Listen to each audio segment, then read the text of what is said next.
My ex-wife cheated on me with my golden child brother and had his baby. Now my family, who always hated me, begs for money after I got promoted. I'm a 29-year-old man who recently went through a tumultuous and painful divorce. My ex-wife, who is 27, confessed 2 months ago that she had been cheating on me with my younger brother, who is also 27. To make matters worse, she revealed that she was pregnant with his child. Initially, she tried to convince me that the baby was mine, but the frequent visits from my brother raised my suspicions. I decided to check her phone, and, after finding incriminating evidence, I confronted her. That was when she broke down and admitted to the affair. To give you some background, my relationship with my family has always been strained. I have been estranged from them since I left home at 18. Growing up, I was treated as the outsider, the black sheep, while my brother was the golden child. He could do no wrong in their eyes, and I was always second best. One of the most painful memories I have is when my family threw a huge party for my brother on the same day I received my college acceptance letter.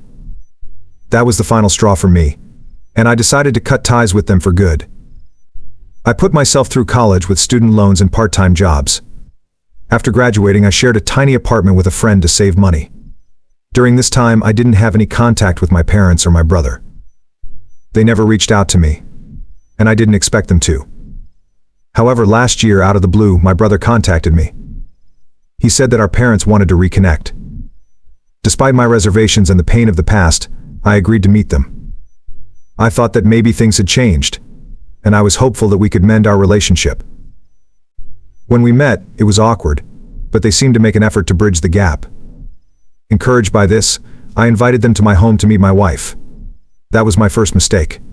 My brother met my wife, and they began an affair shortly afterward. I was thrilled when my wife announced her pregnancy, believing that I was going to be a father. But as time went on, my brother's increasing visits and his peculiar behavior towards my wife's pregnancy made me suspicious. I checked her phone again and found out that the baby was my brother's, not mine. They had been planning to tell me after the baby was born and live off the child support. After confronting my wife, our marriage ended. The betrayal was excruciating, and my parents sided with my brother and my ex-wife. They claimed that my brother and I were equally important to them, but their actions showed otherwise. When my ex and brother announced their relationship on social media, my family fully supported them. They didn't care about my mental health or the immense betrayal I felt. During the divorce proceedings, my ex-wife received a significant settlement and my car. Thanks to my family's support and their false testimonies about me being toxic and controlling. The evidence was stacked against me, and I ended up losing a lot of money. However, I managed to keep the house. I decided to focus on my career to move past this ordeal, and 2 weeks ago, I received a well-deserved promotion at work.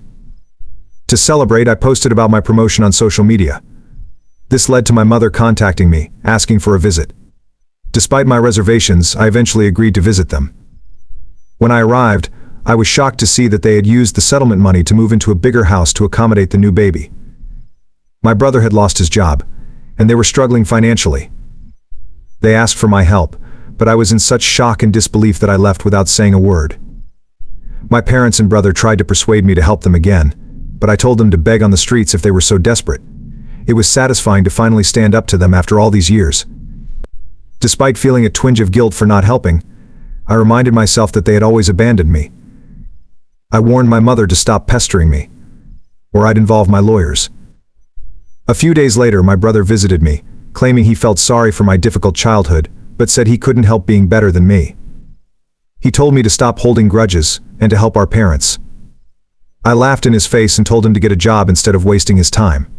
He threatened me, but I didn't take him seriously.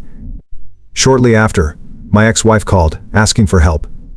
She tried to guilt-trip me, but I reminded her of the alimony I was already paying, which she didn't deserve. When she threatened to demand higher alimony, I decided to fight back. I gathered evidence and support from friends and relatives to prove my family's lies. In court, the new evidence led to the discontinuation of my alimony payments. My ex-wife and family were furious, but I was finally free from their clutches. My family tried to confront me at my house, but I refused to engage and told them to leave. My brother tried to hit me, but I remained calm and threatened to call the police. They eventually left, defeated. I'm now hoping for peace and ready to move on from this toxic chapter of my life. I've learned the hard way that sometimes, even those closest to us can betray us in the worst possible ways.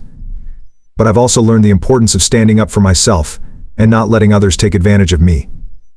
I'm looking forward to a brighter, more peaceful future,